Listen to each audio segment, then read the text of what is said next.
hello, everyone. Welcome to EETF number 90. Yes, 90, actually. Okay, so we are off to a great, very focused start. That's awesome. So this is TV time tonight. And tonight I have the pleasure of welcoming a couple of regulars. So one of them, Nick Bamback. How are you? I'm doing good. Thank you for inviting me back, Patrick.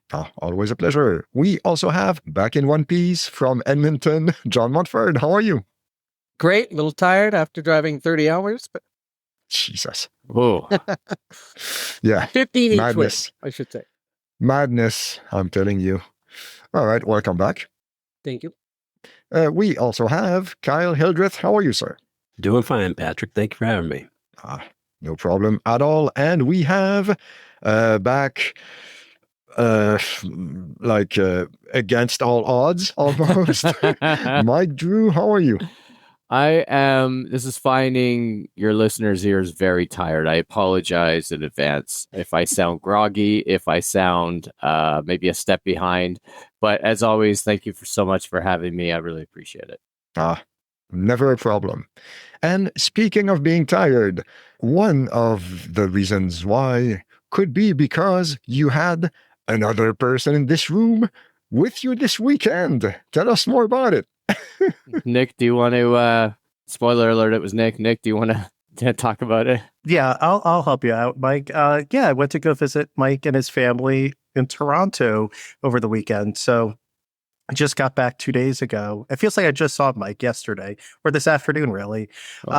So we had a really nice trip. We went really because of our shared love of professional wrestling, and we went to one of the AEW pay-per-views. So it's, besides WWE, the second biggest wrestling company in the world. And it was a lot of fun. 5 hours for the main show and another hour for the pre-show. So 6 hours. So that's a quarter of your day, folks. So the pre-show in the States, the pre-show I think was on YouTube.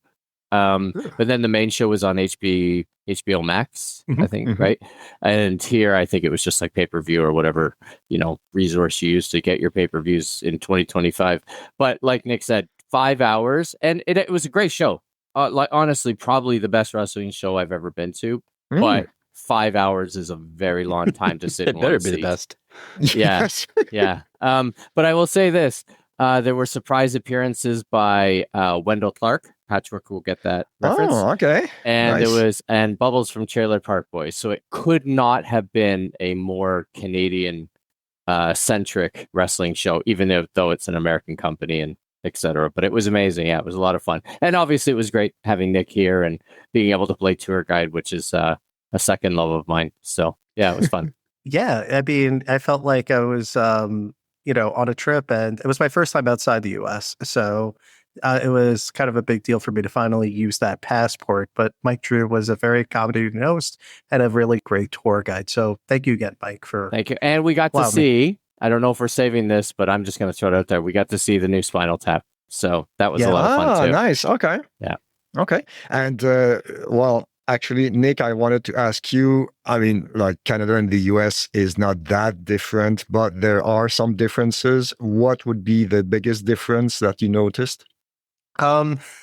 Well, I think the biggest thing is, like, when I was at the airport on the way back, the Americans were very confused on how to pay. So it was like really funny to watch the Canadian workers, for example, at each of I bought like a couple souvenirs and I bought lunch. And it was just so funny that when people were trying to pay with cash, they had to explain the currency rate. Because like when Mike was telling me, because I didn't really realize this until after fact, the Canadian dollar is like 30% less than the American dollar. So I grabbed cash.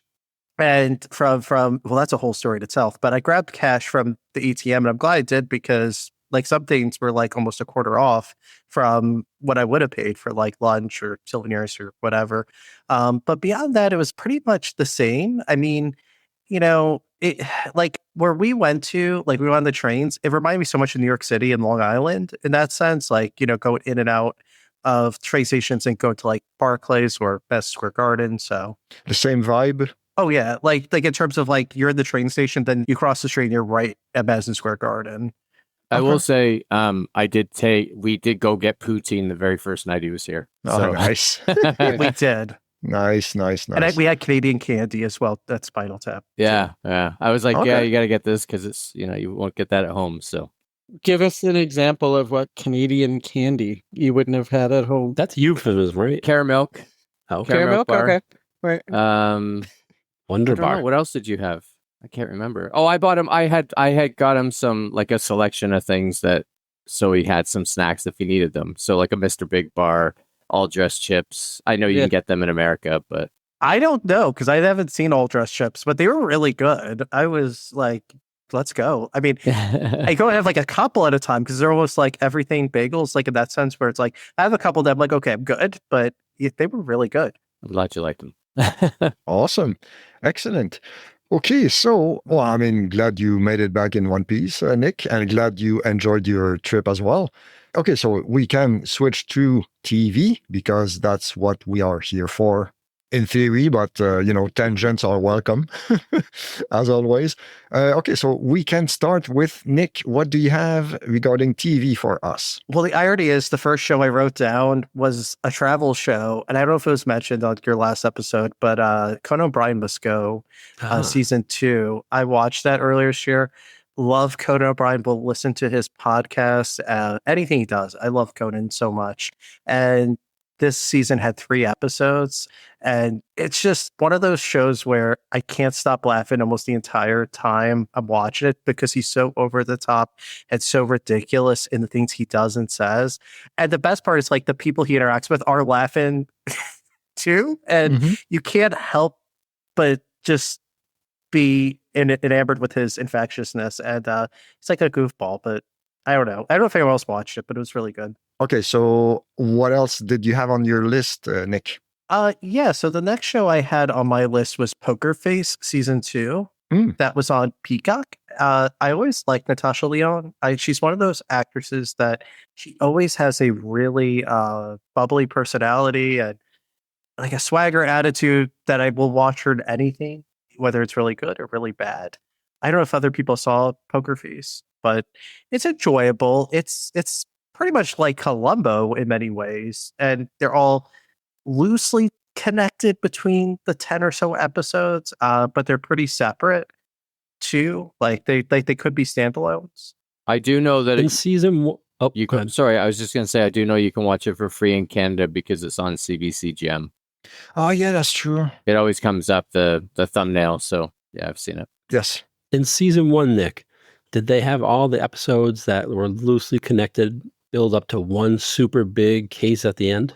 Yeah, they did. Okay, cool. Because nice. Simon Helberg of The Big Bang Theory there was like a run-in thing with him, and I want to say Adrian Brody when he was on the show. Okay, that's cool. And I watched this like a couple of months ago, but I think there was a story that was consistent throughout all the episodes that tied it up by the end. Nice. So you said it's like Columbo. Is it she's a detective? Yeah, she's not really a detective. She just like her thing is that she has this like this power that she could tell if people are lying or not. So so each episode it's sort of screwball comedy like in the sense that she is in different situations. Like one episode she works at like a car dealership, another one she works at a cemetery, and then there's some crime or some mischief happening along the way. And this show, I think the first season was like 2 years ago, and then this one was a couple years later. Yeah. Kind of quantum leapy a little bit. It's fun, but it's like one of those shows for me where like I don't know if others feel about certain like series like this where I can't binge watch it because they're all so different each episode. Like because it's almost like each episode's like started over because it's a new set of characters. Like she's the consistent character, but like I can't binge watch shows where the stories are not exactly connected like 1, 2, 3, 4. It's like kinda. I thought I was trying to remember if I watched the first episode of the first season, but what I did watch was actually Russian Dolls. That I watched, but not Poker Face because, like, nothing against Natasha Lyonne, but I was like, yeah, okay, I'm good, This whole power thing, now, is this like a superpower? Or just kind of like, I got a hunch? It's more like a superpower because, like on the show, I forget how she gets it exactly, but it's sort of like she just has this like Coke. intuition. So a coconut fell in her head. She got the power. Yep. Okay. Did you ever see Lie to Me with Tim Roth? Mhm. Like, so, I mean, he was obviously trained to do it, but it's the same idea. I guess. Okay. Yeah. You just never hear about this whole power angle. I mean, Yeah. I've heard about it for 3 years now since it's been on. Well, I mean, Wonder Woman had that lasso of truth, right? Yeah, that makes it a little more easy to understand. And the boobs. more Yeah. plausible, you know? The outfit, the boots, yeah. Of course. Of course. All right. Okay. So, do you have something else? Yeah, I have a yes. couple more. The studio on Apple TV Plus. Mm. I'll be honest with everyone, like how Mike's a really big TV guy, more of a movie guy. And I think it's because for me, like a lot of these shows so far, they have to have someone in them that I like before going into a show, before I can get invested into a TV show. Like it's very rare that I watch something where I don't have some pre-existing like fandom in there. And the studio, it's Seth Rogen and Evan Goldberg's show. And this is like a satire of the modern studio era, and Seth Rogen played a bubbling idiot, and he's with a bunch of henchmen that are even stupider than him. And it's really a fascinating show because I taught a class on this, and it made me think of this when I was watching it. But like, there's a lot of long takes in the episodes, and it makes it feel like it's one continuous shot, and it's like really fascinating how they do that. And yeah, like Catherine Harris in this, and Catherine Hahn, and like a lot of people I really like. And it's one of those shows where I think it's slightly overhyped. Like it's a great show, don't get me wrong, but I didn't really like love it. I mean, I don't know if others saw it, but it was enjoyable. That's the idea that I got. Sorry, Mike. Oh, Go no, I ahead. was just going to say, did it deserve to win the comedy that it was up for? Yeah, because The Bear's not a comedy, I don't think. Right. I'm kidding. Did you see the franchise? The franchise. Oh, wait a second. What show was that? It was called The Franchise, but it No, was no, like like the what is it about? same principle as the studio, but they were trying to make a superhero movie. Was that on HBO? I think it was, but like smaller budget and smaller everything. But Apple took the same idea and made it a lot bigger with bigger names. Oof. And I really loved the franchise, even though it was flawed. But the studio, like, you know, Seth Rogen being an idiot, I was like, I'm not gonna Bother. survive an entire season of that, you know? So I didn't bother.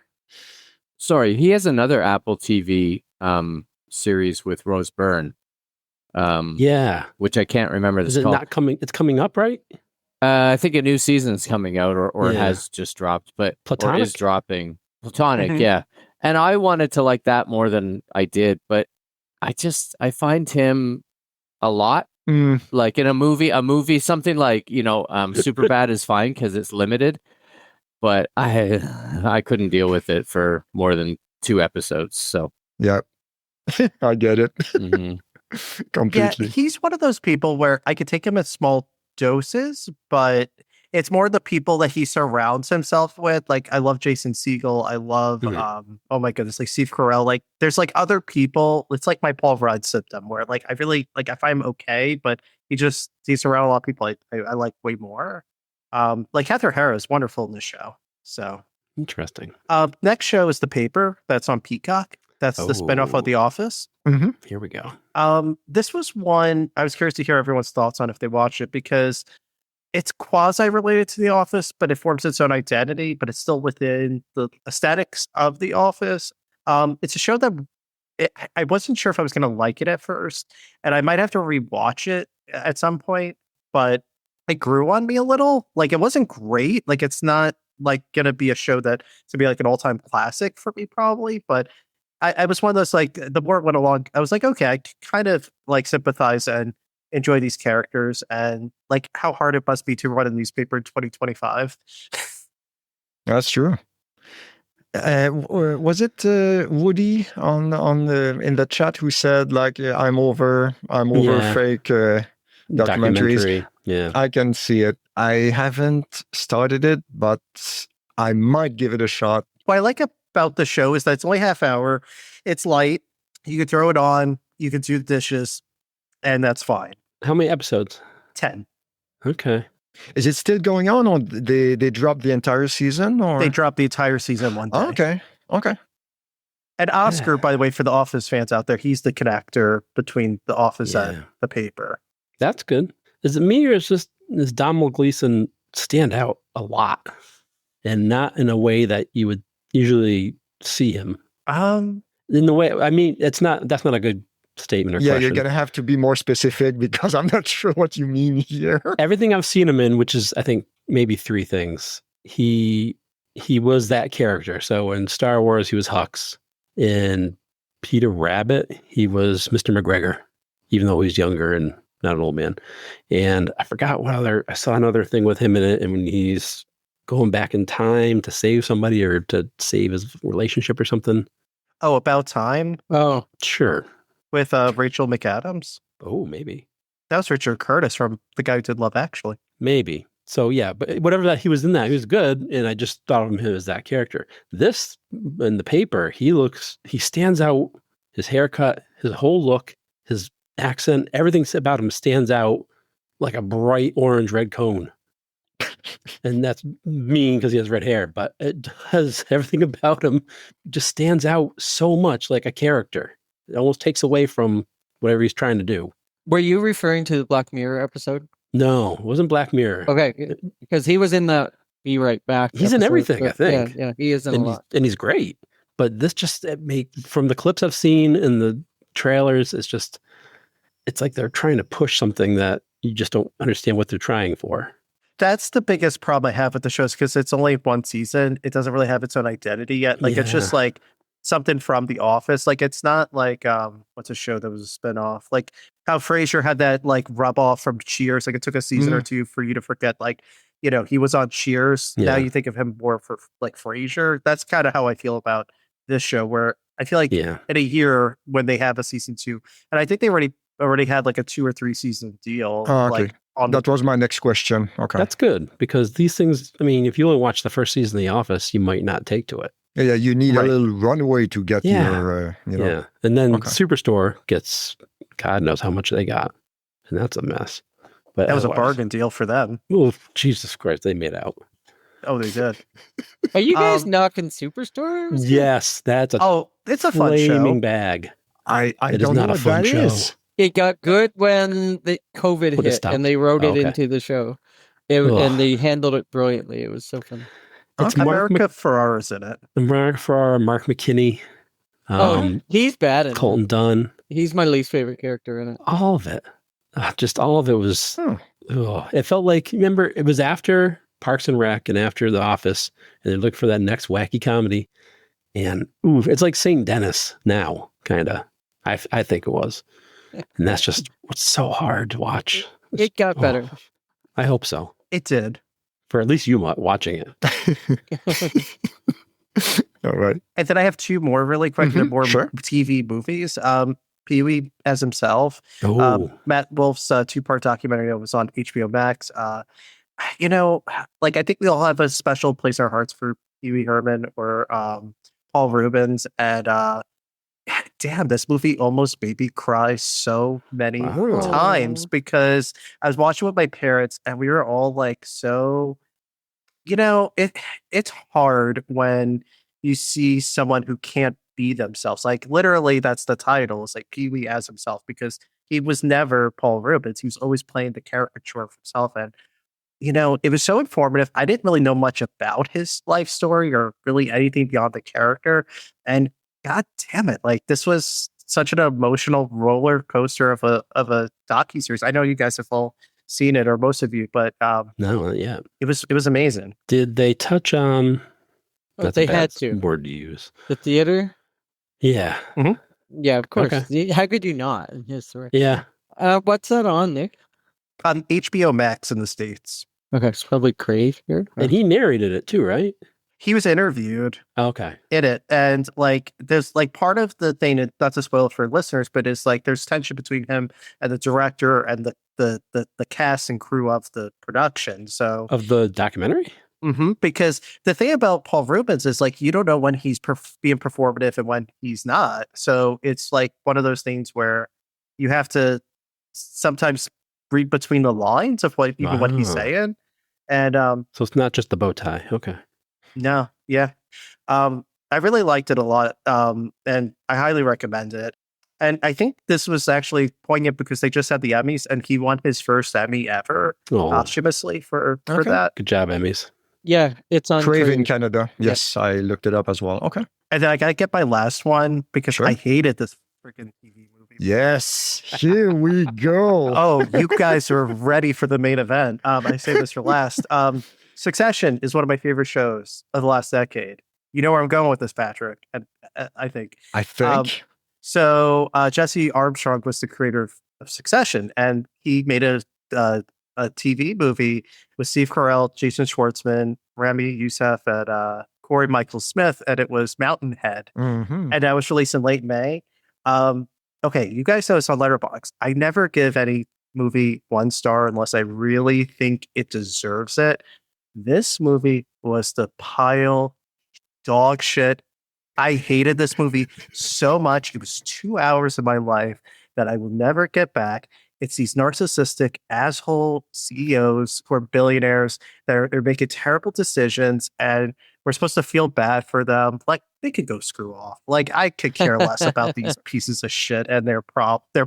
But taking that last 30 seconds, you still enjoyed Succession. Oh, I loved it. Like, I was so disappointed that the same guy who made like my favorite show of the last decade could make something so shitty. So what do you think was the biggest difference there? Boring. There was nothing interesting that was really happening. And Nick, is that the one where they're all like together in a cabin or something? Oh, okay, I remember seeing. Yeah, it didn't interest. I remember that. I was like so mad, and then I started watching at night. Actually, fell asleep to it, and then tried to watch it the next morning. Had coffee, and almost fell asleep again. And I was just like, "This movie is just horrible." Like, and the thing too is like, I mean, aren't we kind of tired of like, I mean, this because they filmed this like over a couple of months, so it really wasn't edited, and it felt like a COVID movie in a way, where there's like no like Mike said, everything takes place in his cabin. Yeah, but like, come on, like 12 Angry Men, only shit. 12 Angry Men divide by 3, and then more shit that you could handle in your hands. So, what was it on, Nick? HBO Max. So we're saying that things that are made for are we laying down the gauntlet that anything that's made for a streaming service is now a made-for-TV movie?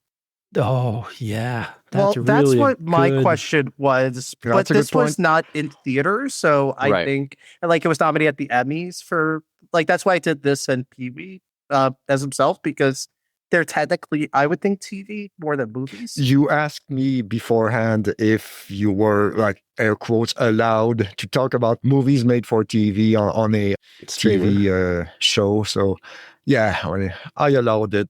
I just wondered, it's like, I mean, obviously, we're all similar age, obviously, Nick being a little younger than the rest of us, but I mean, made for TV meant exactly what Nick said. Like, it was going to be on TV. It was not going to be in the theaters, but it was usually made for network TV. So it was pretty tame. It wasn't, terribly exciting or what have you.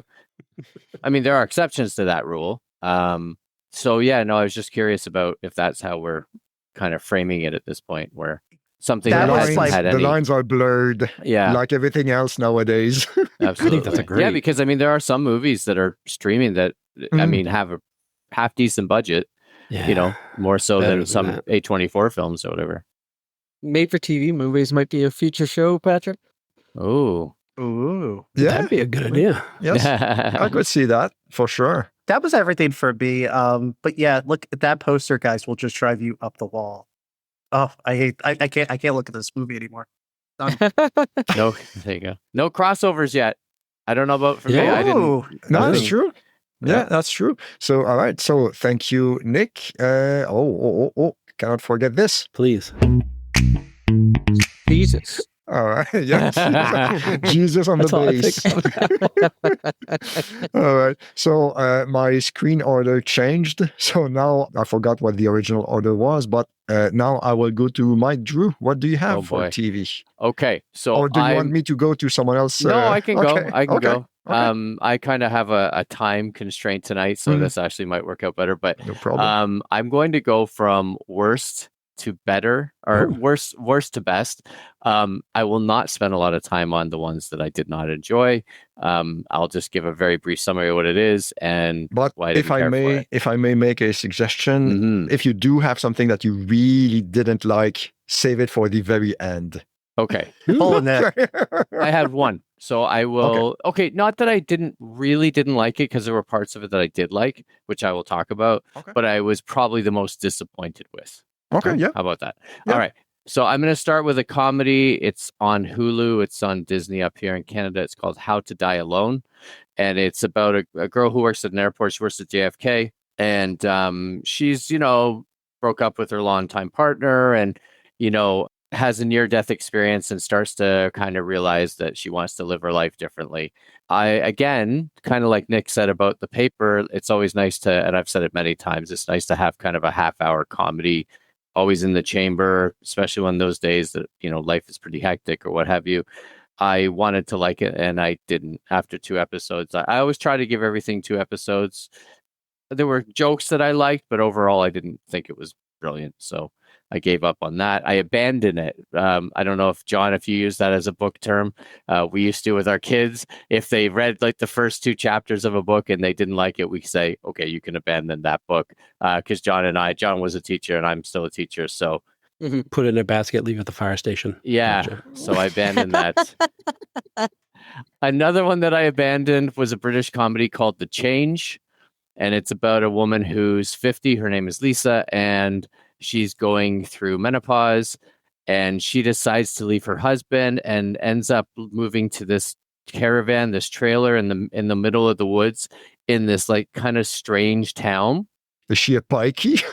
She kind of becomes one. Okay, And like it's really like, and again, there's some quirkiness to it, which and there's some hilarity that revolves around that, but I just found it kind of annoying and I couldn't get into it. Although I really liked the main character, the cast of characters around her was just frustrating. Who's the star? Bridget Christie.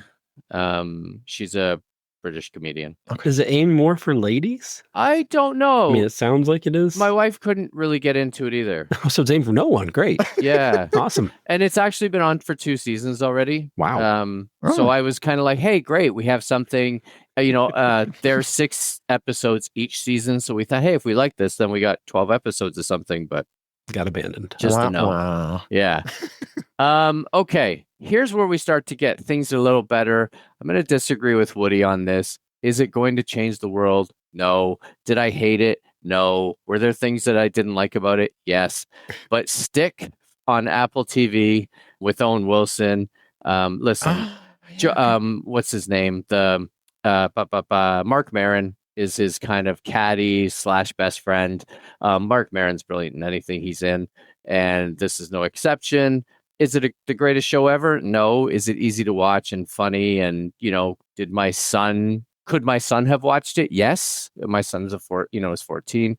I wouldn't have felt awkward with him watching it or anything. So it's not terrible. And if you're looking for something lighthearted, you can do much worse. So. And I didn't hate Owen Wilson, and I don't normally hate Owen Wilson, but he's kind of that Seth Rogen type to me. Like, yeah. I can like him, I cannot like him, and in this case, I liked him. So actor concentrate, yeah. Just add water.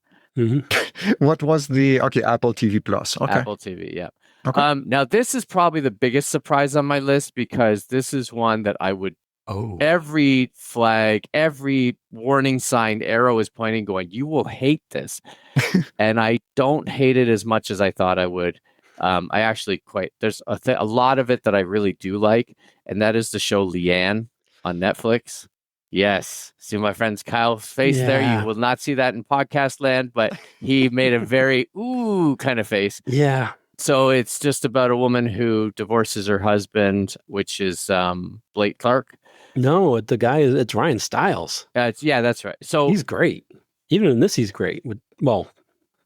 Yeah, so Leanne's just, she's kind of my favorite part of it is her sister, who's played by Kristen Johnston, plays this kind of, edgy older sister who's, a little more I don't know what to say. Worldly, yeah, but also naive at times. Like, there's a whole subplot where she falls in love with like a criminal on the run, and then she decides that she's going to become a prison wife. It's pretty funny, but I have to tell you, like a show with a laugh track in 2025, I don't like it. But it's just Ryan Stiles. That's right. Sorry, I got. Blake Clark is actually brilliant in it. He plays her dad, and he's just like curmudgeon. Blake this Clark. is all in Tennessee, I think, as well. Mm. I didn't hate it. I'm not going to say it should win every Emmy or Golden Globe by any stretch, but I've watched much worse. I just named a couple that I've watched that I liked less. So it's the first time I hear about this. Yeah. It depends where you're listening. I've heard a bunch about it from listening to Nate Bargatze's podcast. Yeah. He had her on. She's a comedian. She is a comedian, yeah. She has stand-ups, which are great. She's a great stand-up. And I heard a lot of good things about this. And I watched, especially from Mike Drew, and I watched the first episode. You need to watch a couple. I think I do because, boy, yeah, it was Thunderbolts all over again. It was so dark. Something to add about that show, too, is Chuck Lorre's one. That's producers. Yeah, so that means the pedigree's there. Mm-hmm. Oh, yeah. And it's maybe in episode 2 it takes off. So I'll give it another episode. But boy, that first episode just was, ouch. My parents really liked it because they keep telling me to watch it because we like that sort of style sitcoms. Yeah. Although the laugh track in 2025 is cringy. It's weird. It's weird. It's very been weird. renewed for a second season as well. Doesn't surprise me. I'm sure any woman. No, I should stop talking right now. Well, please tell us, Drew, for all the women. For all those ladies in menopause. Women will love it. I can't see why they wouldn't. Yeah. Okay. I'm going to stick with Netflix, actually. See that segue? Let's get out of there. Nice. Right as quickly as we can. Love Thank it. you. Well done. Okay. There is the Trainwreck series, right? Oh. So yeah. I have not watched all of them. In fact, I've only watched, there's like that poop cruise that That's I the feel one like, I watched. yeah, our friend John talked about. The episode that I did watch is near and dear to me because it's physically close. Mayor of Mayhem, which was about Rob Ford, the mayor of Toronto. Okay. Kind of in the 2000s. His brother Doug is now the premier of my province, Ontario. But it's about an hour documentary about kind of his reign. If for those who don't know or don't remember the story, he was caught smoking crack, and it became and Rob had problems and demons obviously long before that all happened. But it's really interesting. Now I question that. Will someone who lives outside of Toronto or Canada enjoy this? I don't know. But for me, is it niche? Maybe, but I really enjoyed it, and it's very well done. And there's a lot of talking heads like journalists, and the newspaper in Toronto is called the Toronto Star, which is kind of our broadsheet. Well, the Toronto Sun is a tabloid rag that. I didn't even know there was a Toronto Sun. Okay. So the Toronto Sun is like it's funny because Mike, I was actually telling my son this the other day. The Toronto Sun, the Toronto Star still exists. The Toronto Sun is a right-wing rag now. Yeah. And even it was always right-wing leaning, or 20, 30, 40, 50 years ago. Did they still have Sunshine Girls? They do not. Okay. So they used to have I have a story that I'll tell you guys off the air about that. But the Toronto Sun was actually always right when which you would think not, right? Because of the fact that they had like scantily clad women. Yeah, it's true. Okay, yeah. And then they had scantily clad men. Oh, did they? I didn't know that. I did not know that, surprisingly. Sunshine Boys. Yeah. No. Yeah. Wait, what? So anyway, the Toronto Sun was always, and my grandfather, God bless him, I miss him every day.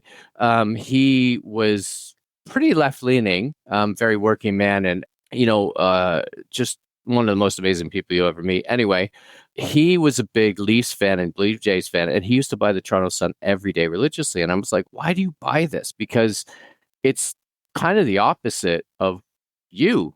And I remember he told me, but it has a better sports section. That's all it takes. That was the one thing. And realistically, they had a much better sports section than but anyway. I get it. Yeah. Whereas the Toronto Star, those journalists, I think they were the ones who actually broke the Rob Ford story. So it all kind of circles back to that. And that was really well done. Again, is it a little niche because I'm from Toronto? Maybe. I don't know. But we got it down here too. We heard about the stories. Yeah, it's interesting. I mean, Toronto's obviously the biggest city in Canada. There's, I think at that point, probably 2-point-something million people. So it's a big place. But yeah, I mean, I just remember it was some piece of news was breaking like every day. And it was becoming farcical, right? So that was a problem. So, all right. Next couple shows. I'm going to go a little quickly here because I don't want to take up all the time. And, this is an accumulation of months, right? Because I've not been on the last TV episode that's been a while ago. Yeah. Countdown. It's on it was on Amazon Prime. It is a 13, I think, episodes. I can't remember. Kind of a crime drama. I called it The American Slow Horses without the charm. Oh, okay. Oh. Yeah, because it's kind of like it's a separate group from, the FBI, kind of like the Slow Horses group is a separate group from MI5. Some of them are a little bit the rogues, right? But it's not because like they're the rejects, but it's just because like, hey, you're good at this, or hey, we need you for this. It has charm. There are parts of it I really liked. And you could do worse. And I know that's a very broad statement, like just to cover this, but the acting is good. The story is good, but I would stop at a 7 out of 10. It's not essential watching, but it's, lots of things blow up. The scenery of LA is amazing, and the acting is good, and the stories are good. But I will say it has one of the worst endings in a crime series that I've seen in a long, long time. Oh, wow. Okay. Yeah, it's got a cliffhanger ending, obviously, in the very final episode. And it doesn't really make sense because it wasn't the point of the last episode. So that kind of got to me. Okay. It's on Amazon Prime. Yeah. Okay. All right. Next two are Amazon Prime as well. And they're related. Mm-hmm. Bosch Legacy. So Bosch came to an end. The final season of Legacy ended. This is a while ago. And I'm not going to talk much about that one because I'm sure if I looked at the synopsis of the episodes, I go, oh, that's right. But I remember liking it. I've liked most of the Bosch seasons and series that Amazon have done. I think they've handled that franchise very well overall. And Titus, how do you pronounce his last name? Welliver, yeah. And Mimi Rogers is still Mimi Rogers. She's brilliant. And yeah, those two are fantastic. But the tie-in is that at the end of the Bosch, you meet the new character, Ballard. And so the new season of Ballard, or the first season of Ballard, just finished airing because, like Apple, they release one a week. And it's Maggie Q is the star. I liked it a lot. I will say my wife liked it more than I did. The story is brilliant. But here's the thing. She's the head of a cold case team in LA, and I liked everybody on her team better than her. And that, I don't know if that's a problem, right? I don't know if it might be. Sounds like one. Yeah. And again, it's always like, I always have to have somebody that I can identify with. And listen, you're starting to get the backstory, right? And I'm sure that will come out even more in future seasons. But I found myself cheering more for the other members of her like squad than I did for her. So again, I don't know why, but I liked it a lot. I feel like, my wife liked it more than me. And I feel like I would always tell people that little asterisk of information before I recommended it to them. Okay. Yeah. Wow. We're flying through. All right. Sorry. And then I'm looking, it's like, no, you've talked for half an hour. Stop. Okay. Keep going. All right. I got two more. Actually, I have two more. I have a YouTube, and then I've got the one that I was disappointed in. Sure. My two favorite shows that I watched, there was a British comedian named John Bishop. And John Bishop is a Liverpudlian, and so he's a Scouse. He's a hilarious, very funny comedian. When you see him on like British panel shows and stuff, he's super charming and he's super funny.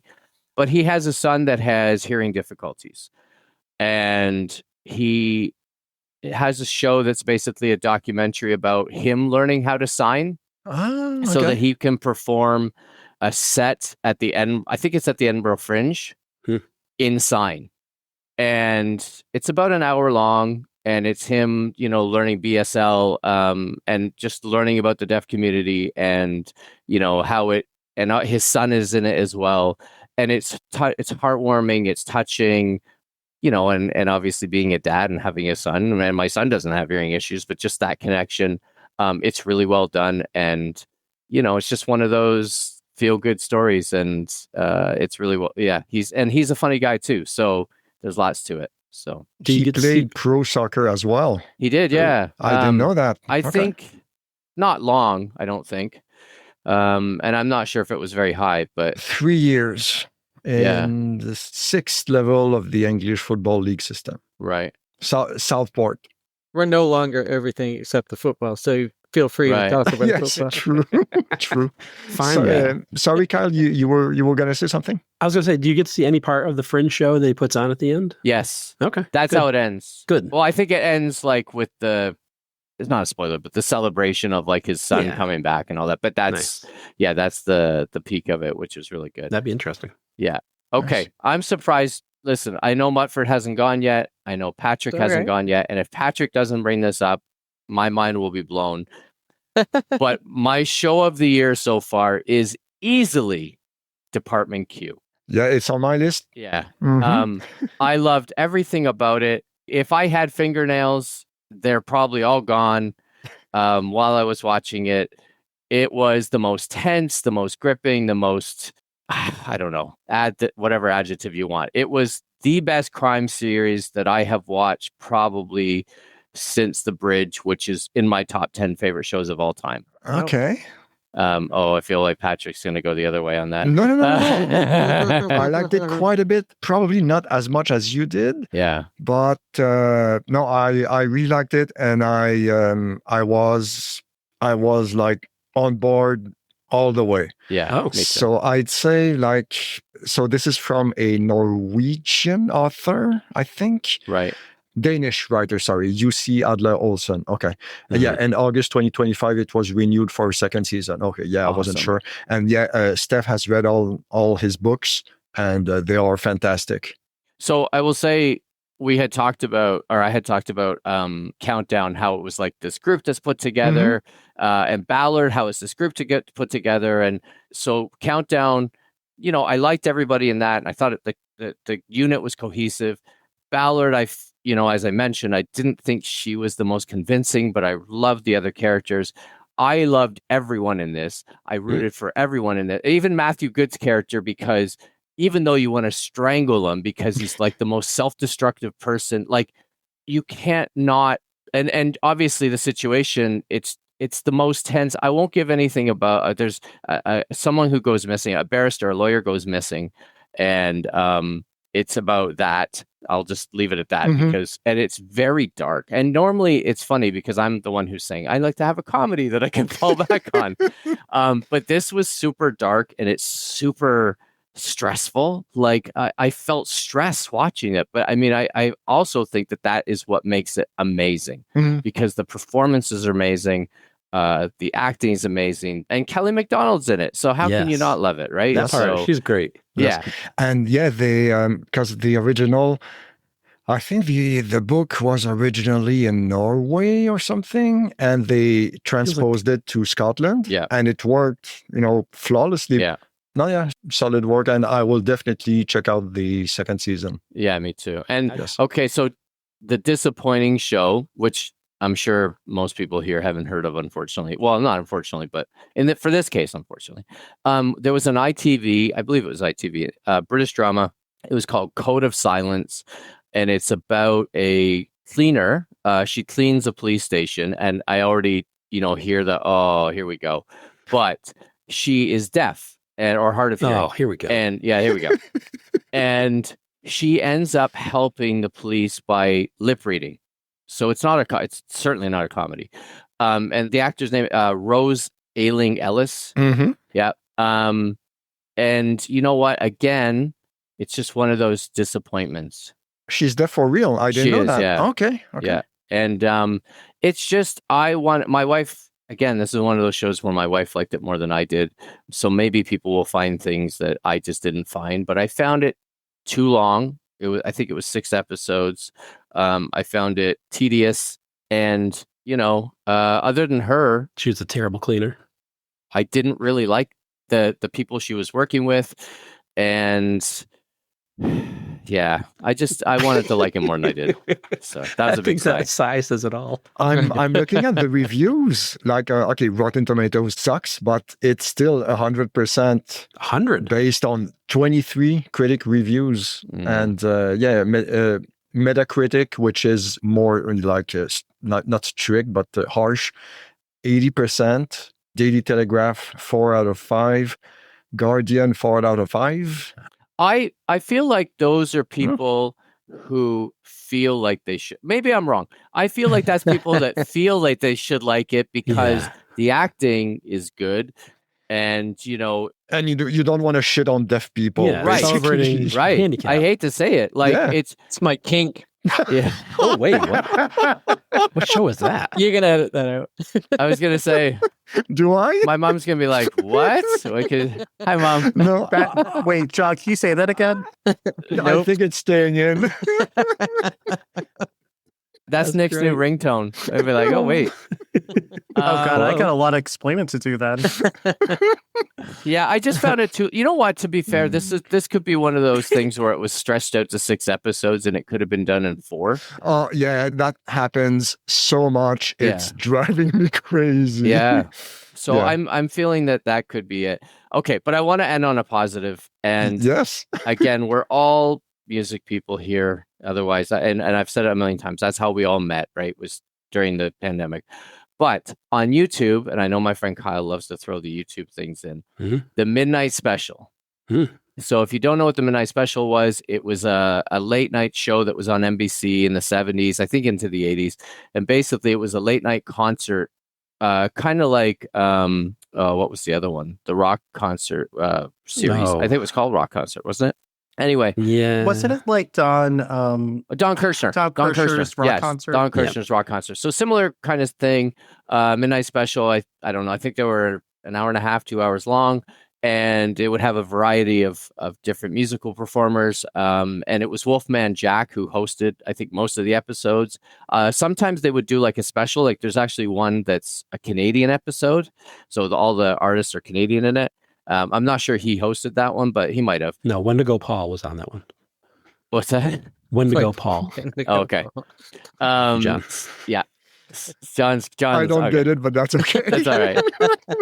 Somebody can explain it to us later. All right. So anyway, they've started posting full episodes on YouTube. Not like some guy who found a bunch of VHS tapes in his from the Masters or these are from the Masters, and they're posting the entire episodes. Cool. And actually it was funny because, well, not funny, ironic, I don't know if that's the right word. Rick Davies from Supertramp passed away a couple weeks ago as of the time of us recording this, and a recent episode had a block of Supertramp. No. And good timing. They were amazing live. Wow. Really? Yes. Fantastic. But it's a lot of fun, and you know what? You can put on for whatever it is, an hour and a half, and you just get these fun 70s concerts, visual. It's great. And yeah, it's worth checking out. And subscribe to the channel because there's a new episode, I think, like every week. Wow. So what's the name again? The Midnight Special. Okay. Yeah. Okay. Yeah. That's a good recommendation. For a 50-year-old show, come back on YouTube. I know. That's pretty impressive. But remastered, and it looks fantastic. Wow. Like you put it on my TV, and it's just like it looks great. Like who said we need to see these and started just doing this? And I know. I don't know who had access to it, but that's what the channel is called and everything. So that's cool. Yeah, it's great. Very nice. All right. Thanks, Mike. Is that it for you, Mike? Yeah, thank you. I'm sorry. Don't be.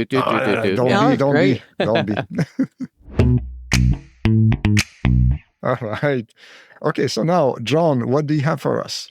I just have 2, so it'll be long.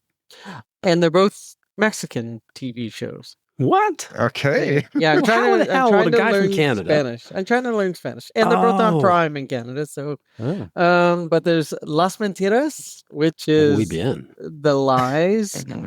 It's based on a. Muy guapo. It's based on a Muy guapo. musical. ¿Dónde está la biblioteca? Nothing better than a show of white guys doing bad Spanish. It's Give based me a on. break. I studied it 20 years ago. Oh, So you are a translator, so give me a break. one guy. Really. Bibliothèque is library in Spanish as well. Biblioteca. See, With an A. Biblioteca. Oh, you got to add okay. Mhm. Yeah. Mm. Sorry, John. Yeah. that's the male library. Then, so Apparently, there was a very successful musical in Mexico by the same name, but it got turned into a TV show. I And- think I just heard Hector threw his chair against the wall. Oh, that was Hector? we better not be on the same episode next. All right, sorry. And it is. Continue for real, John. I won't interrupt you anymore. Keep interrupting. It's good. It's billed as a jukebox musical comedy drama. Wow. Yeah, there's a whole lot going on there. So it's about 8 episodes, I think, somewhere around there. And the premise is that there are these 4 women that come together at the funeral for this guy. But they don't know that they're all 2 were married to him, and the other 2 are also seeing them. Some of them know each other, one of them doesn't. But they Is it a sitcom? It sounds like a sitcom. It's funny, right? Okay. Like it's a comedy drama. Telenovela. It's also because it's a jukebox musical. Like it's over the top and purposefully so. Like it looks like stage settings sometimes, you know. Okay. And all the 4 characters have their own color scheme when they do it, like a flashback to their life. Like one's green, one's pink, and yeah. Okay. And if I was familiar with 80s Mexican pop music, those are the songs that they break out into, but they make it relevant for the plot of the show. Okay. It's funny and charming, and yeah, I liked it. Yeah. Okay. So is it like a recent TV series or? Yeah. Like I say, it was a stage show for years. Thousands of shows in Mexico, very popular there, and then it turned into there was a drag version of it. Oh wow! And now it's this TV version of it. It's had lots of lives because people just love this musical there. But and so if you knew somebody else who was maybe either Mexican or Spanish, New Mexican, would they say they liked it? Well, that's who introduced it to me. Oh, okay. Yes. Yeah. Yeah. That'd be weird if it wasn't. Yeah. The name is Mentiras? Las Mentiras. Yes. Okay. All right.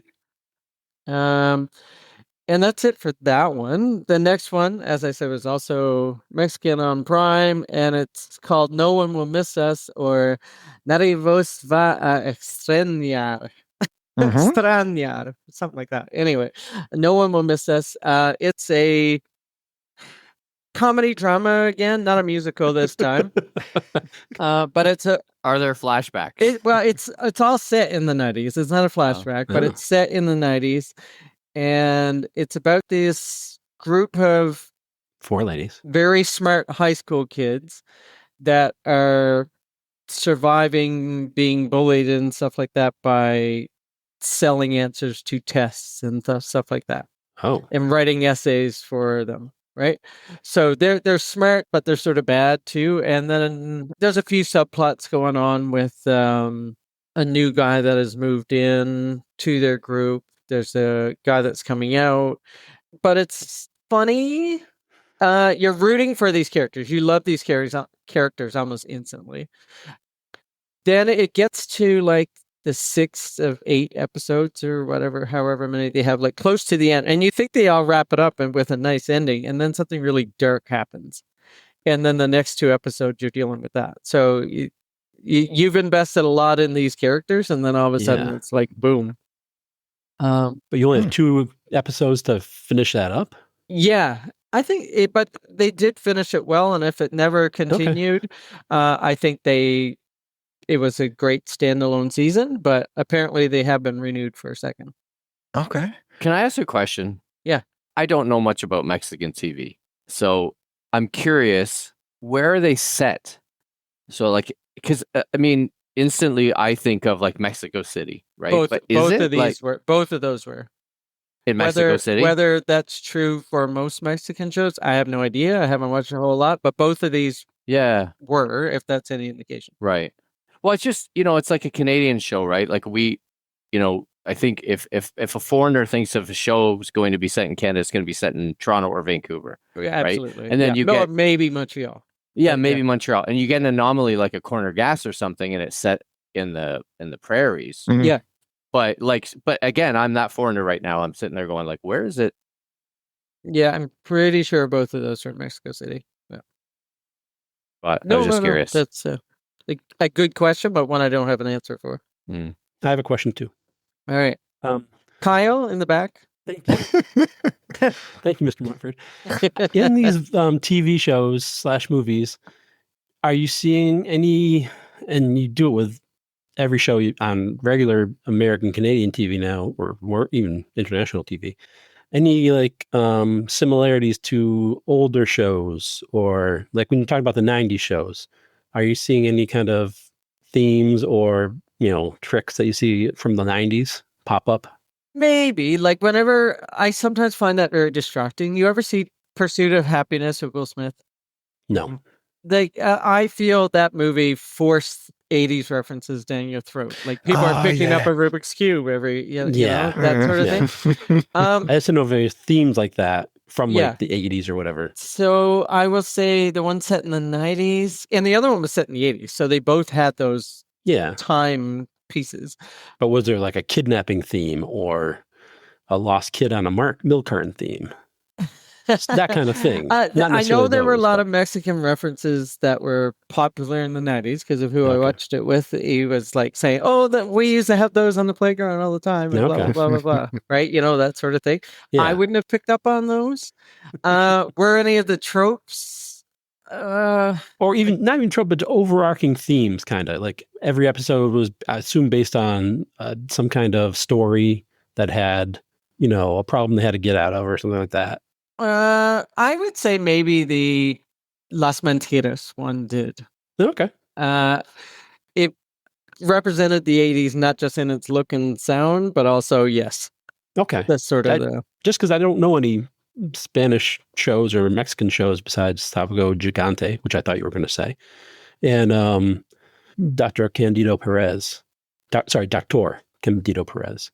But other than that, I don't know how they act or how they kind of present themselves or go through. Yeah. Especially new ones. Well, it's a whole new world to me. So I bet. I'm not an expert on these by any No. means. That'd be the one thing I think you would be able to pick up on if you saw that. Like, oh, okay. The ones I saw, I will say, sort of fit my stereotype I've had of Mexican TV, of like the telenovelas sort of thing, which the drama is a bit over the top, but I'm appreciating that. Again, are all the shows like it? I don't know. And the 90s show was no more melodramatic than the 90s version of Degrassi High in Canada. Okay. Those were like a crisis an episode, And plus in high school, it's just doubled. Yeah. Gotcha. That's cool. True. Okay, so the title for that one is No One Will Miss Us. So both are on Amazon Prime. Absolutely. In Canada. Yeah. In Canada, yes. Well, probably in the US, but... Oh, yeah. They probably banned Spanish or Mexican TV there by now. Depending on where you are, maybe. Yeah, good point. All right. Okay, anything else, John? That's all I've got. There's a couple that I'm in the middle of, so if you mention them, I will weigh in. But like, I'm in the middle of Wednesday. I haven't finished that one yet. Second season, obviously. And what's the second one? Oh my God, why am I drawing a blank? Only Murders in the Building, and I'm only halfway through there because I think only 5 episodes are out. Too busy watching. I don't think they've all dropped yet. Yeah. All right. Thank you. All right.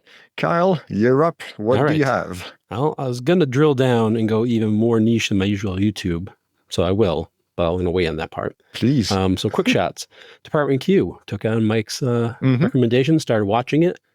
I don't know if I like it. Some parts I didn't like the very beginning. I'm like, oh boy, this is super dry, super British. Usually not my thing. But then I started watching more and I got into it.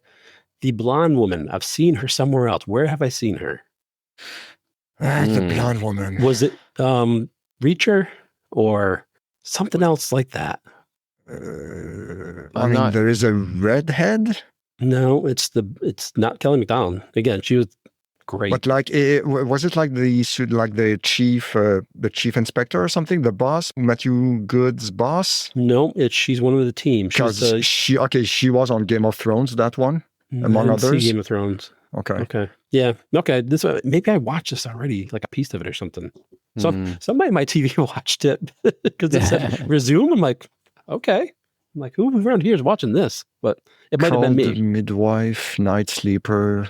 Yeah, she just has that very, very familiar look to her, and I probably just watched it from the show earlier. So jury's out for me on that one. Yeah, I'm not sure about it, but I had to turn it off, and I didn't want to. So that's a good sign. Yep. Down here we have the CW channel, which is only the best, and I say that, but this is not going to be. Sounds like it's going to be a shot, but it's not.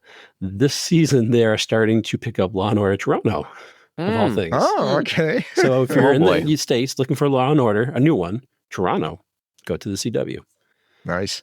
Wednesday, I didn't think you were going to say any shows, John, about ones that would cross over, but my daughter has been watching Wednesday, so I've been watching it with her. I don't really like it. Did you watch the first season? Yeah. Okay, and all right, it just wasn't catching me. All right, fair enough. My wife said the same. Yeah, and she said it's different than the first season. That too. Yeah. My sister didn't like it either. She liked the first one. Yeah. Okay. I'm not liking the second as much as the first, which is probably why I haven't. Yeah. What would be the biggest difference between both seasons? I would say the first one. Well, even the first one, I think they spent a lot more time developing the characters, and you got sort of interested in that. And now they're just like seem to be, the characters. Enjoy. And they're just rushing through the story. Yeah. And it's a lot. It's even for somebody who was paying attention, sort of, I'm good. Yeah. But the one part I will tell you, and I don't want to be a spoiler about this, is Fred Armisen really is a good Uncle Fester. Uncle Fester, yeah. Almost better than Christopher Lloyd. Everybody I saw in the movies in the 90s, which the movies weren't great. I mean, the show was the best, of course. But Angelica Houston was a great Morticia, and so was Catherine Zeta. I don't have a problem with the casting. Yeah, she's perfect part of it, and then part of it not. It looks she looks like Eddie Murphy in his white guy makeup, and it just drives me insane sometimes. I'm watching him. Take it, it's free. Take it.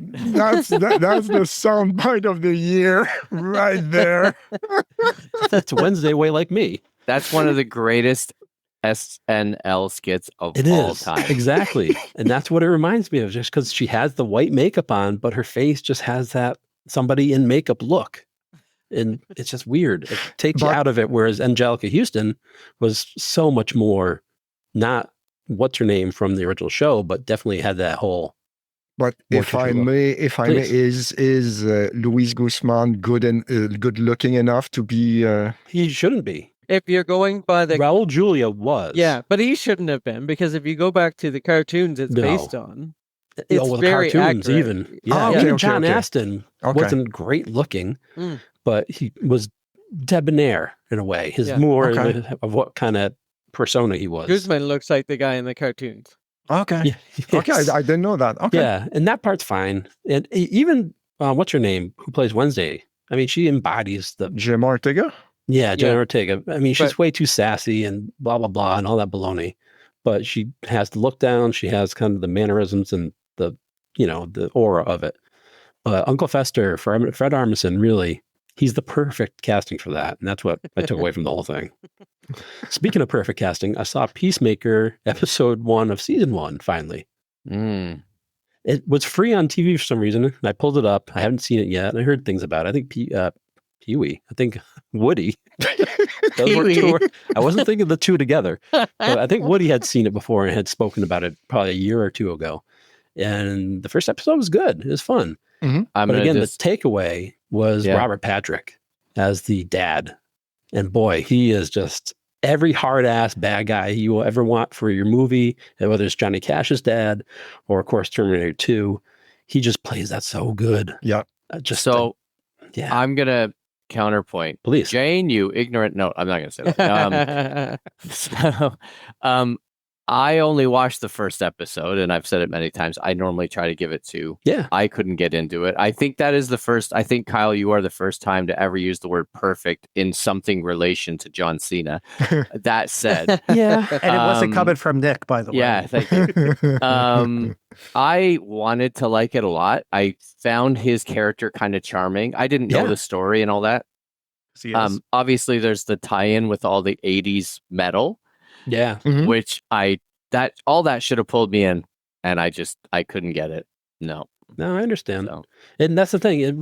They are pushing hard on the emotional ties they're trying to pull for him. Whereas, he's a big, tough guy who has been shot in the hospital, and he's a superhero, quote unquote, but then he has feelings. So they're kind of trying to really poke you with that stick. But have you seen the Suicide Squad movies? Yes, I like them both. Okay. So you know that's that's where I know him from. Okay, I thought that was great. Love those movies. What? Yeah, I'm kidding. No, you can be mad. They're weird. Oh no, I'm not mad. I just I have a fondness for John. I was gonna say he's turning off his camera. He's like, no, we're done. How dare you people? There we go. No, both movies are great, and this really does. It takes that character from that movie, puts him in a TV show, but then really shrinks it down to where you have to start doing more to get into the character, such as emotional stuff and his backstory with his dad and all that baloney. Mm-hmm. But so far, so good. I'll watch that again. Yeah. So yeah, those are my quick little one-offs. Oh, and then Taskmaster season 20, I think that we're on now. I came in for Jason Mantzoukas on season 19. That's the reason why I watched it. And it was great. And I got to like all the other people on there too. Season 20 is not as good for me. The characters are fine. Some of them are just, no, thanks. I'm good. And some of it's just not as funny for me. And it probably is mostly because the American guy's not there, but I'll still watch them. You want to watch because you see the tasks, and they're very interesting and fun. And that part's good. But then some of the comedy is really just kind of not my thing. So. Can I just add really quickly, when I was in the UK this summer, we went to Dover Castle, which is this amazing castle, like near the White Cliffs of Dover, go figure. And they had these tasks assigned. They had a collaboration with Taskmaster for like kids around the castle and stuff. That's fun. And it was really well done. Yeah, they did a really cool job. So I just wanted to throw that out there. Props to Dover Castle, props to Taskmaster themselves. Little Alex Horn. Yeah, and it was great because it was all obviously history. That's based. Fun. That's a smart idea. Yeah, it was very clever. Good crossover. So interesting. Nice. Now for the real stuff you guys are here for. Not YouTube, but we're going to go with Instagram, the stuff I watch on Instagram, because that's my new YouTube, where I just start watching this crap constantly. The first one is Drew Cooks. Drew Cooks is a 40-something-year-old guy who has long hair, tattoos. He's very muscular. He's into horror, and he shows you how to make stuff. Dinners, mostly. Some Mike Drew? Not Mike Drew. I don't know. He said hair. You know him out. and tattoos. And tattoos. Yes. He's too much of a good boy. It's very much different than Mike Drew. But he has some kind of little skit he puts on in the beginning where he goes, oh, hello. Let's make chicken pot pie casserole, shall we? And then he shows you how to make chicken pot pie casserole. Official Drew Cooks. There we go. Okay. Yes. That's official _Drew_Cooks. I should give the things out. Followed by over Kyle Art. There we go. And it's fun. And he stopped doing the oh, hello for a while. And that's like the best part. Because he goes, oh, hello. And he just does some little goofy thing. So that's the best part. Next one is I got on a cowboy hat making run where I started off with Alan's Lids. Alan's Lids. He's a Mexican kid who lives in America. I think he's American, but he's Mexican. And he lives in Texas and has his own business where he shapes cowboy hats. And I never knew this was a thing because I don't live in the West. You take a hat. Hold up. Yeah. Okay, go ahead. Sorry, go ahead. Sorry. That's right. He takes straw cowboy hats, I think mostly straw, and I think they have other kinds too. Beaver fur is the other kind, or beaver skin fur. It's made of beaver. Pelt. Probably that's what it is. So he takes these hats and he has a steamer on the desk, and you steam it and you bend it to whatever shape the customer wants, or whatever they don't know what they want. And you say, well, this will look good on you. And it's just so fascinating to watch them bend, and they fit it. They put it on their head first, the blank. They put a little toothpick to measure the center line, take it off, and then they do all the stuff, the shaping, and then, at the end, they put it on the top and hold on, call it macaroni. Hold on. Yeah, it might go. Yeah. Like, once you see it once, is that... You would think. Why is there a whole channel? Like, it's mildly interesting at best for one time. It would be. You're right. Yes. This is this guy's business. He takes it to fairs. He takes it to rodeos. He takes it to conventions. So he's taken a trailer full of hats and little steamers and a couple other guys in the truck. And it's just, I don't know why it's so interesting, or for, at least to me, but it's just fun to watch him. You were bored. But it's just fun to watch him put it on the head and shape it. And I can see it as maybe ASMR-ish. Partly like that, yeah. Maybe visually AMSR too. Nick, you have a question? Yeah, Nick? Mr. Kyle, I have a question. Please. So what is your suggestions follows like on Instagram with these two channels alone? Because it just seems like it's all over the place. It is. Oh, please.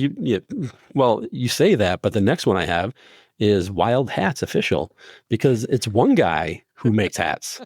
I stepped up from Alan, and this other guy who makes cowboy hats, but he makes them in the style mostly of stuff you've seen on TV or movies. So like Indiana Jones's fedora, he'll make that hat and he'll go ahead and shape it and cut it. And there's so much to it, and bend it and burn it with a torch to make it look rough and used. It's very interesting. And then at the end, he takes a little stick and he hucks it into the wood, and he puts a little nail, because that's his thing at the end. And there's a golden nail, so you know who made it, baby. It's just very interesting. Wild Hats Official. He drives a nail through the hat? Yeah, he pokes a hole in it, puts a nail in the back, like his calling card kind of thing, just so you know that was his hat.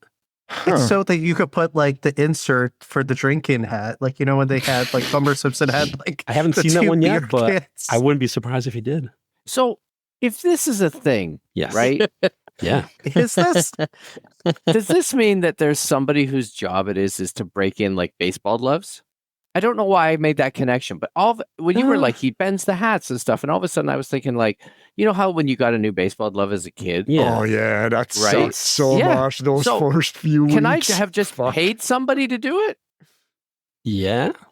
But find that takes Instagram channel. That's what I want to see. Oh, that would take. That's just some guy putting a ball in it and putting it on his mattress and then sleeping on it for months on end. No, because it has to be like the curvature of my hand. Yeah. Yeah. This is a lot more fast because you're doing one specific style, and you don't have to wait weeks and months to give it that patina or to give it that bend. He's doing again, there's a steamer involved. So you're getting a blank hat, you're steaming it so you can pull it down the front, push it up on the sides. It's crazy. If you're not into it, I understand. It's like a crazy person thing, but it's just so interesting. Does he ever go to Cleveland? Not that I've noticed. What a specific I was question. waiting for someone to catch the joke. Wait a minute.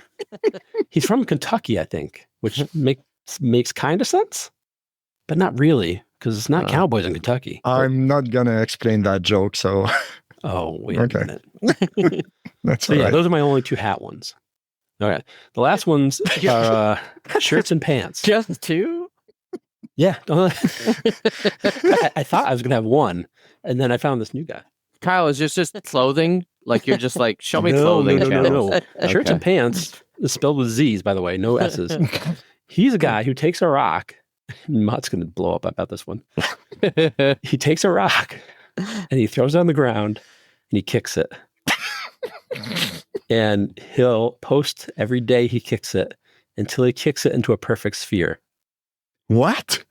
Now, granted, this is not one I watch all the time. That would take years.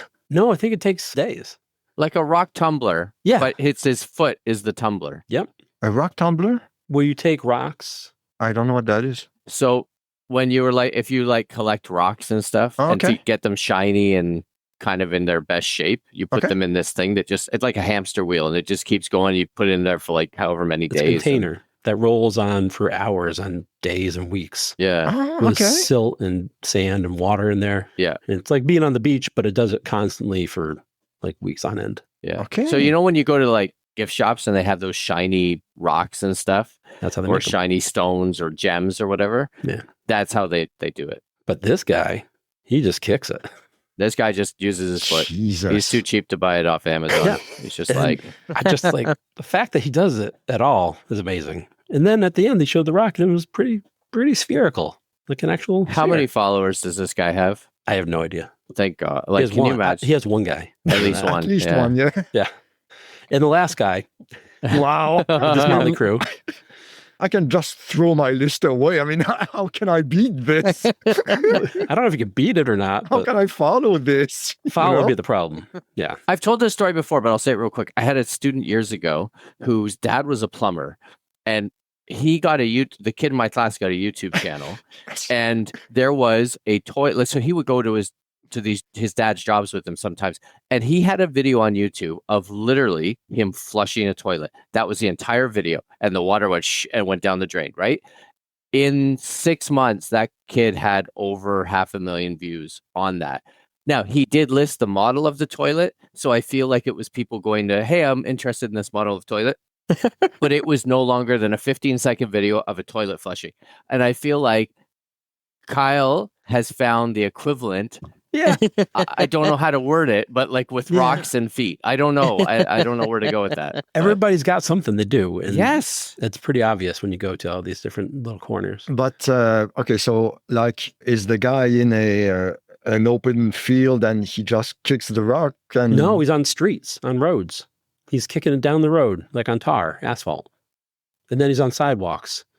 And I don't know where he's from. Like, the research on this is not a lot. Can you give us the username again? Yes, of course. Shirts and pants, with shirts on the end having a Z and pants on the end having a Z. All one word, shirts and pants. Like boys.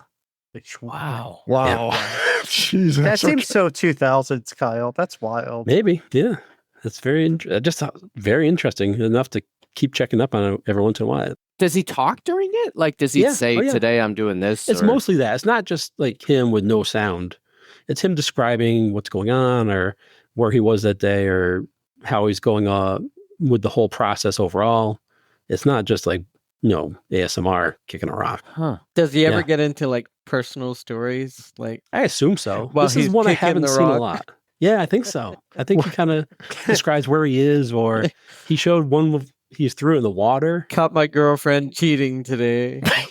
So I'm going to kick the rock extra hard. Yeah. I don't understand how he's not breaking toes on this thing, because it's a decent sized rock to start Well, with. yeah. And he's Wow. kicking it. Yeah, So I'm very going to interesting. kick the rock and then pick it up and then throw it in the guy's face.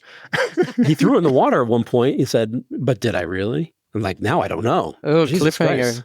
Yeah, Yeah. off a cliff. Who knows what the hell's going on with this guy? Come back next Kicked season. it off a cliff and then he dove. Yeah. All right. Last guy I have is Tom the Mime. I think this is down somewhere in Florida. I want to say SeaWorld, or maybe out west in SeaWorld, some SeaWorld. But it's a mime who's a middle-aged guy, kind of tubby, wears a striped caricature of a French shirt. I think he wears a beret or a baseball hat. No, baseball hat. He wears a baseball hat. Paints his face white. Now, on the videos they show, I don't think he talks. He makes the motions with his mouth, but you never hear him talk. That'd be a shitty mime if he did. Exactly. But he does move his mouth. And he's very funny. He's a great mime, but he's more of a performer because he's going up to people that are walking up and down the concourse and just interacting with them, making jokes. If there's a girl that like a half shirt on, he'll lift his shirt up and show his belly and walk around behind her and like make faces and stuff. It's very funny. He's a great performer, Tom the Mime. It's one you got to kind of watch. I can't really describe more than that. There's no shirts and pants, mind you, but yeah. Tom But the what Mime. is? But Exactly. Well, yeah, Well, exactly. wild Like, hats. Or Alan's lids. So that would be, that's it. I could just, end the episode right after that mention of that guy because Jesus. Yeah, I'm still stunned. Do you have a palate cleanser or some base, maybe? Oh, well, Oh. as a matter of fact, I do. Oh, All right. So here is my incredibly tame list compared to yours, Kyle. Okay, so one more on Netflix. You guys probably heard of that one, Untamed, with Eric Bana. It was released. My parents watched it mid-July. Yeah. Okay, so what do they think? They liked it. I don't know much more than that. what's it about? It's so Eric Bana is a national park ranger, and like a really weird death, I'm gonna say it like that, happens in the park, and then they open the investigation on that. And Eric Bana is kind of like a recovering alcoholic and all kinds of problems. I really liked it. The visuals are gorgeous because it is in Yosemite. Yes, Yosemite. So, plenty of scenery, and it's nice. It looks really nice. And Sam Neill is in there as well. I thought it was really good, but I thought the ending was kind of weak. You roll your eyes. This is a series? Yes, 6 episodes, limited series. Wow. I'd say, give it a shot. Except for the end. Okay. Yes. 5 series. Gotcha. Reception, 82%. So Interesting. Metacritic, 62%. So it's all right. It's all right. Okay, Department Q, as mentioned. Peacemaker, I'm halfway through season 2. I'm keeping up.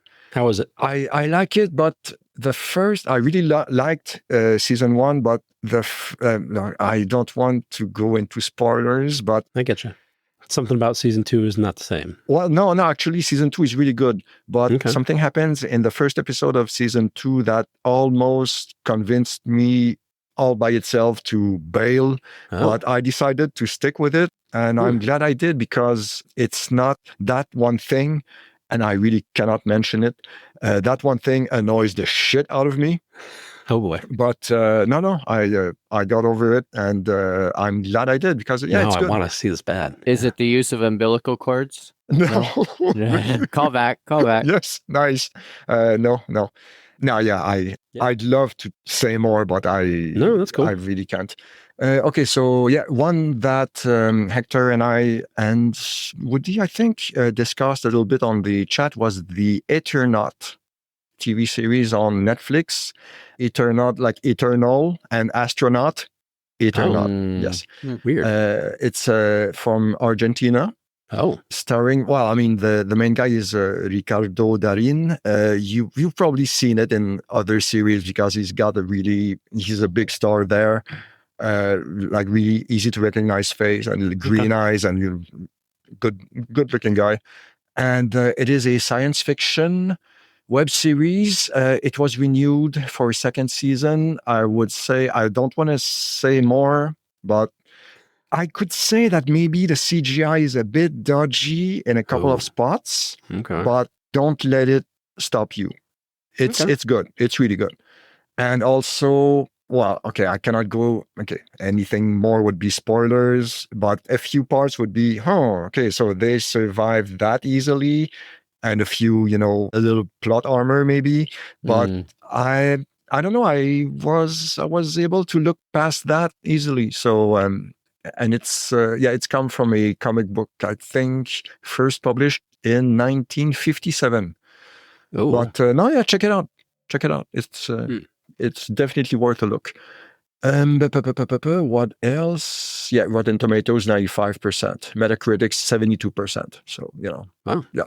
Okay, one that will end on Thursday, I think, on FX, Alien, and Hulu as well. Alien Earth. You've heard about it probably from Noah Hawley, who created Legion as well a couple of years ago. I really wanted to like it. The production design and the visuals are really nice. And the first two episodes, because I think it's got like 8 episodes total. Okay, the first 2 I was on board. It had a lot of potential. Okay. But when the characters act in such a stupid way that you tell your screen to go fuck itself, that's not a good sign. You know? No. Sounds like an abandoned kind of situation. No, yeah, it's like, you throw your hands up in disgust, almost like, are you trying to get killed? Yes. That seems like a problem with all that alien stuff. Yeah, They just had that movie last year. you could say yes. Yeah, I agree with you. Are they just trying to take the original movie and build off of all those not off those characters, but those character types? Yes, and the environment and like the situations. You know that there is a lot of potential there for good stories. Yeah, but the writing turns into like idiot land. That's so pretty bad. hard. I'm like, Jesus. Yes. And I like Legion. I know that like Noah Hawley in, second and third seasons of Legion, he started, huffing his own farts, right? Falling in love with his own bullshit. And it's such a shame because I really wanted to like this. Yeah. So yes, I'm not telling people to go listen to other podcasts. Like that's no, right. please. But I know, I think I've mentioned it to you, but there's a BBC television podcast I listen to quite a bit. And I actually just found it. It's called Must Watch. Yeah. Must Watch. Yeah. Yes. And they talked about this a while back and they said they liked it. Okay. So there's 2 main reviewers and then there's whoever the host is, and usually it's a lady named Naga who's a BBC 5 live presenter. But I have to read you really quickly what it said. So they were talking about it, and Haley, who's the one reviewer, said she really liked it. She liked it so much more than Alien Romulus. Yeah. She said like the acting sublime, and it's very scary at times, etc. And then Haley asked the hosts, Naga, did you hate it? And she goes, hated it. Absolute tosh. She said, every line I could have predict what was being said, full of cliches. Yes, clever the way the dinner scenes or wake up scenes reminiscent of the film. But just couldn't and then I'll stop reading there, but just couldn't get into it. And I remember that it was very divisive. It was like the one loved it and the one hated it. Yeah. So yeah, and I don't know, maybe the last episode, it's on Thursday, I think will redeem the entire season. Really? Unlikely. No, that's not gonna happen. Not in a million years. But I don't want to go into spoilers yet again, but they do a specific thing. And when I realized that's the way it was gonna go, I was like, oh, this is going to get very annoying very fast. And I wish I could say more, but that says enough. Next TV episode, maybe. It's a shame. It's a shame because You're just Lucy with the football, aren't you? I really wanted to like it, but anyway. I had a question about Legion before you go on. Yes. Did you know the backstory on the comics before you saw the show? A little bit, yes. Okay. And was the show good / I think it was. I think it was, but like it got a bit crazy in the second and third seasons, but I stuck with it and I don't regret it. It was something. It was still entertaining. Yes, and it had the merit of being quite different and taking chances. Okay. And I respect that when it's not stupid. This is stupid. For example. Yes. Gotcha. So, yes. Thank you. Okay, so I got 2 more. Sure. No, 3 more. No. But one, I know that we are running a bit long, but sorry. I'm leaving in a few days, so if the plane crashes, this is my last. Not watching that episode. Okay, so one that will probably be in my top 5 this year is a Polish series called The Eastern Gate. Okay. It is sounds rough. On it is on Prison TV, HBO Max in the no, it's HBO Max in the US, and unfortunately, HBO Max in Canada now. Holy shit. Okay, because it wasn't available last time I checked. Whoa, okay. Wow. Plot twist. So does that mean Crave? I guess. I'm not even sure. But I'll look it up. Yeah, please. And because I thought it was on Netflix in the US, but I'm not sure. But anyway, it's called The Eastern Gate. I'm not sure where to start. Okay, so the premise quickly. Please. Ewa Oginiec, a veteran Polish intelligence officer suffering from occupational burnout, is set to retire before learning that her lover, a fellow agent, has gone missing on an undercover assignment investigating Russian military activity in the region. The region is Polish-Lithuanian border. And Belarus as well, Minsk. Oh, and that. Just when you thought it couldn't get darker, you brought Belarus in. Yes. Holy Jesus. Takes place in about in 2021, I think, just before the invasion of Ukraine. So back then they didn't know. They heard a lot of traffic on communication channels, but they weren't sure what it meant. Like they were fairly sure that the Russians were going to make a move, but they didn't know where. So, that adds a layer of tension. So the title refers to the Suwalki Gap, a strategic NATO area around the Polish-Lithuanian border. So yeah, one season so far, 6 episodes. It's a comedy? yeah, it's hilarious. Wow, this is just... If I could make a comparison to this, it would be like the series 24. But that light? Because this does not sound anything like Fox. It's dark and it's gritty and it's serious business. But I felt that 24 was a little bit too... bouncy? Implausible. Okay. Far-fetched. Yeah. This one brings you right down to earth. It's more realistic, massive air quotes. But honestly, you say, Polish TV series, it's going to be dog shit. It's going to be black and white, taking place in the kitchen for 3 episodes. And, the description sounds like it. No, I assure you it's not. It is really, really good. Okay. And the main actress is amazing. Yeah, okay. I'm not joking. It is it's not good for a Polish TV series. It is legit Polish good. Years in this? What's darker, that or Department Q? Oh, gotta be this.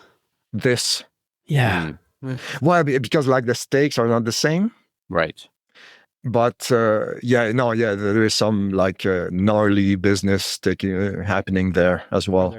Concrete bunkers in this? Should I even ask? Concrete bunkers. It is not available in Canada. Okay. So I'll hook you up. Kyle's chomping on the bit. No, because it's worth it. There are safe houses, spy stuff, but concrete bunkers, that's all I think of when I think of Poland. Don't think so. But no, it's really good. Honestly, it's really, really good. So that's my recommendation. And it's going to be in my top 5 of the year for sure. Wow. No questions. Wow. Okay, so quickly for another one that I expected something else, but it turned out that I kind of hated it. Is Families Like Ours. It's Danish. It's on CBC Gem in Canada. In the US, I'm not too sure, sorry. 2024 from Thomas Winterberg, who also did Another Round and... The Celebration? Yes. He's a great filmmaker. Yes, yeah, absolutely. And the Hunt with Mads Mikkelsen as well from a few years ago. Another Round was excellent. So that series, so due to rising sea levels, Laura and her family must navigate a nationwide evacuation of their native Denmark. So it takes place in a close future, if you like. Okay. And things have gone to shit. The Netherlands have ceased to exist, pretty much. Wow. And it had a ton of potential as well, because there is a good story there, Yep. And but it turned out I could give you a 1-sentence summary of that series, and it would be Thomas Winterberg hates his fellow countrymen. Danish people are entitled and spoiled. Losing all your Danish viewers right now. Just saying. You're not going there in a couple weeks, are you? I hope. Oh, not this year, as far as I know, but you never know. Give it a couple. Yeah. Yeah, they're going to turn me back at the border. Oh, it was you? Fuck off back to Berlin and don't come back. Anyway, no, yeah, I really wanted to like it, but it's like, stupid people making, rich, stupid people making stupid decisions and, getting themselves into horrible situations. And I was like, White Lotus. Well, yeah, yeah. Red and White Lotus, yeah. Yes. Oh, nice. And it's like you deserve it, and it's not really a good reaction you want to have to your main character. You deserve the shithole you're into. That you don't want that. So for the wrestling fans, Mike, we could chant to the Patrick's chances for "You deserve it." Yes. But I got a question though, on a serious note, Patrick. So Winterberg is really good at using like dark comedy and like really dark themes as well that he focuses on. Is this sort of the same ones compared to like Celebration and The Hunt and Another Round? I don't think so. I'm surprised it was from him, to be honest, because it was way too. It failed on so many good topics that could have been explored. Yeah. Because I always think of him with like realism too, just like there's a sense like you could see these characters in the real world. I mean, there is a little bit because one of the characters works for the government, so you can see them talking a little bit about logistics, like phases of evacuation and all that. And that was very interesting to me. Like, how do you work that? And like, is there a resistance movement? There would be one probably in real life. So they kind of ignore it. And yes, that could have been really, really good, but no, skip. Is this his first take on TV? Because I feel like he's more like a film person. So like, it's really weird to see him do like a TV. He's done D-Day in 2001, experimental film in collaboration and with Lars von Trier.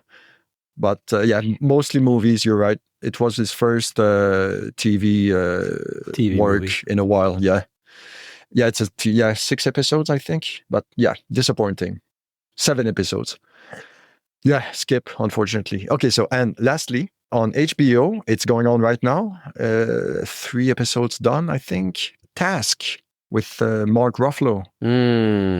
From the creator, Brad Inglesby, the creator of Mayor from Easttown. I heard about this, I think. Okay. I've heard about it. I've seen that. It's really good. I didn't see Mayor of Easttown, but this is really good.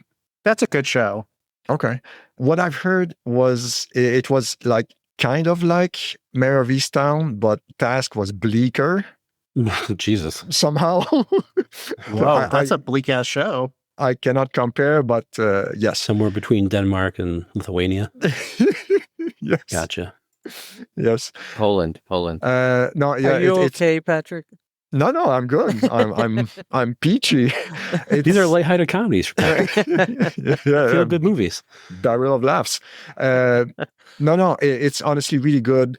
You get both point of view from the criminals and the task force, and Mark Ruffalo and his band of fuck-ups that he has to turn into a team, basically. The Avengers? Pretty much. No, I'm kidding. Not quite. Where is this set? It's in Pennsylvania. Again? Near Philly, Philadelphia. Yeah, Yeah. near Philly. Yes. So it's pretty close to Mayor of Easttown. I think so. Okay. Yes. With bad accents and all?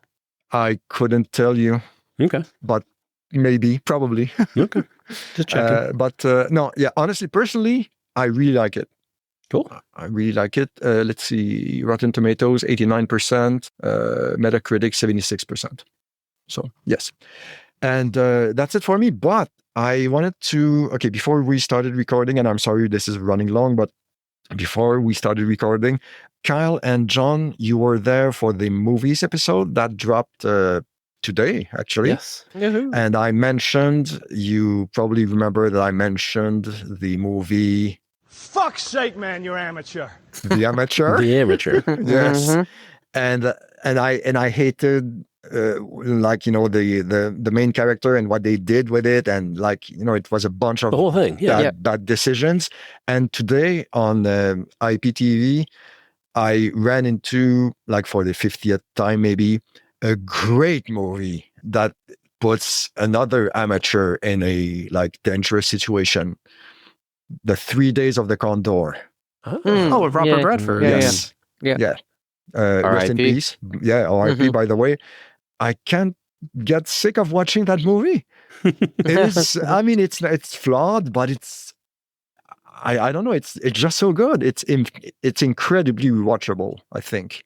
What year was that? We ordered a copy of that for the library today. Nice. Oh, really? Wow. Okay. The movie. 75. 75. Yes. And I read the book as well. The book was good, but minor spoiler, I hated what they did with the Max von Sydow character. Okay. He's a little bit different in the book.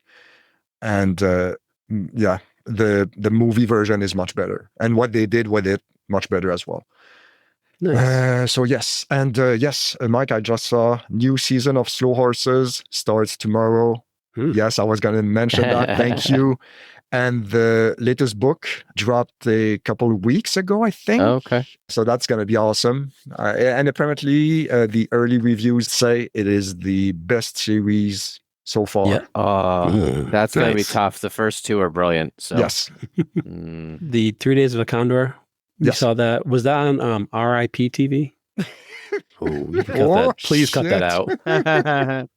No, that was not worth it. Also known as Turner Classic Movies. No, that's worth it. Good nice. job. Nice That's worth it. save. Well Nice played. save. Well played. All right. Sorry this ran a bit It's long. No, this was fun. Great. But guys, I am gonna ask the same question I did for the movies episode. Is there something you're looking forward to, TV wise, Mike? Slow Horses. That's what I put in the chat. But other than that, I don't have anything else on the horizon. I hope there's something I'm just forgetting, but Slow Horses for sure. Sounds good. John, what about you? I'm not gonna put you on the spot like I did the other episode. Yeah, I mean, I'm looking forward to the next season of Saturday Night Live because I'm curious what they'll do with. Well, first I was curious about the new cast, but now I'm curious how Weekend Update is going to handle the current political situation. That's a good question. I think they won't handle it that much because they scattershot stuff. They'll hit the big 2 or 3 stories, and then the rest of the stuff will be, somebody coming on or Maybe some little jokes. I think more is what they're going to do for the cold open with what's his name, Who's James doing Austin it? Johnston. Yeah, Trump guy. Yeah. But who's That's gonna hosting be- the first episode? It was announced. First 3 episodes are Bad Bunny, which is a weird one, but the first episode's always sacrificial. Yeah. He's hosting the first one. The second one, He hasn't been too bad on there. he's fine. Actually. but no matter who you have in that first episode is never as it's good rough. as the second episode. And there is a pro wrestling tie-in because he has been in WWE, and actually he was Really? very good in it. Wow. Yeah, okay. He was. Huh. That's weird. Of all Okay. things. And then the second episode is Amy Poehler. That's going to be a good Yeah, episode. right? Like everybody's And then- watching that one. Yeah. And third episode is Sabrina Carpenter, host and Oh, yeah. She's hosting. Artist. Yeah. Should be good too. All right, Kyle, what about you? I saw you shake your head when John mentioned Saturday Night Live. I shook it because that's what I was going to say. Oh, okay. That should have been up and down, yes, with a no shake. That's the same thing I was going to say. Looking forward to seeing how they're going to fill the holes of Heidi and Ego, who are the top 2 women on that show. They have some new women coming in, and the ones that are there will, I'm sure, step up. It'll just be interesting to see what they do, especially after all of last year's baloney. Mhm. With not baloney in a bad way, just with all the fanfare and the guest stars and all that. What do you do to follow it up with? Yeah. All right. Nick, what about you? Mine is actually a documentary miniseries. On Apple TV, they're going to have a 5-part documentary series about Martin Scorsese's life and career that Rebecca Miller is going to helm. So I'm genuinely curious what that's going to look like. I didn't know about that, but now I'm on board. Yeah, and I mean, I'm curious because some of those things have been Apple TV, so who knows how long these episodes are going to be. But it's called Mr. Scorsese, and she interviews pretty much everyone you could think of and more, like That's cool. De Niro, Good. Spielberg. I'm assuming the first episode will be about 4 hours long, probably. Oh yeah, it's going to be like the Irishman to be. length for each episode. There's just so much to go over. That seems like you're missing out a lot. Wow. Okay. 60 That's years. like my favorite. So I'm like, let's go. When is it out? October 17th or 18th, something like that. Like the next couple weeks. Okay. Perfect. Awesome. All right. So yeah, thank you guys for your patience. Thank you. Thank you. This was quite fun. So, as always, where can we reach you guys online, Mike? Instagram, Pickies with Filters, PICIES with Filters. And I want to just say a big thanks to Patrick for having me on to talk about my trip in the summer to Japan. It was great. Good episode. Patrick, if you may not know, is the master of making things sound amazing. He makes me sound like I'm not a total idiot, which is amazing as well. So, oh, come on, my hat is off to you. Thanks. But it's and if you don't follow Patrick on Instagram, that is a must do as well, because it's a great way to keep up with this show as well. So and it's travel time too. Well, yeah, I always gotta say, like, my Instagram is dead outside of travel seasons and podcast episodes. But now, get ready busy. Because yes. He's been inspired by shirts and pants. So watch out, IG. Watch out. They were optional at one point, but now they're coming back. Yeah, on my OnlyFans. All right. Does it involve rocks? Oh, yes. Kicking? Rocks in strange places. Okay. No. All right. Thank you, Mike. John, what about you? On Instagram, the Mutford Man, the _Mutford_man. Awesome. Thank you. Kyle, what about you? Overkill Art and Instagram, OVERKYLART. Excellent. Thank you. And Nick. Thank you. You can follow me at Rock and Retro Pod, where I've had all 4 of these gentlemen as guests, and we just did an episode recently on the original This is Spinal Tap, so definitely check that out. Awesome. Thank you very much. So, yeah, that's it. I hope you listeners enjoyed it, and we will catch you on the next one. Thanks.